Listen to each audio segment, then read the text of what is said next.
Welcome back to PC News Daily Reports. British journalist Dom Phillips and his Brazilian guide, whose disappearance in the Amazon some 2 weeks ago sparked an international outcry, were killed by gunfire, Brazilian police said Saturday. A day after investigators identified remains found buried in a remote part of the Amazon as those of Phillips, officials said a second set of remains belonged to his guide, Indigenous expert Bruno Pereira.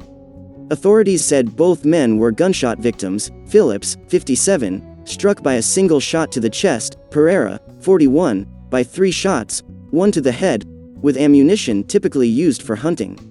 Pereira, an outspoken defender of indigenous rights, had received multiple death threats. The 2 men went missing on June 5 in an isolated part of the rainforest rife with illegal mining, fishing and logging, as well as drug trafficking. U.S. approves COVID vaccines for youngest kids 10 days later. A suspect took police to a place near the city of Atalaia do Norte in western Amazon state, where he said he had buried bodies. Soon after, the suspect's brother was also detained. On Friday, police said they believed the perpetrators had acted alone, without there being an intellectual author or criminal organization behind the crime. Activists have blamed the killings on President Jair Bolsonaro for allowing commercial exploitation of the Amazon at the cost of the environment and law and order. For his part, Bolsonaro sought to lay blame at the door of the men themselves for undertaking a reckless trip in an area where Phillips was disliked.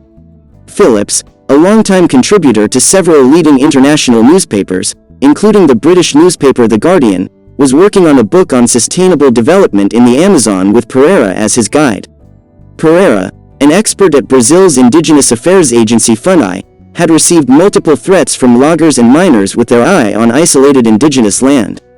The Univaja Association of Indigenous Peoples, which had taken part in the search for the men, rejected the police's conclusion that the killers had acted alone. These are not just 2 killers, but an organized group that planned the crime in detail, Univaja said in a statement. The group claimed authorities had ignored numerous complaints about the activities of criminal gangs in the area. You can also share your thoughts with us in the comments. Please support us by liking our videos and subscribing. Thank you.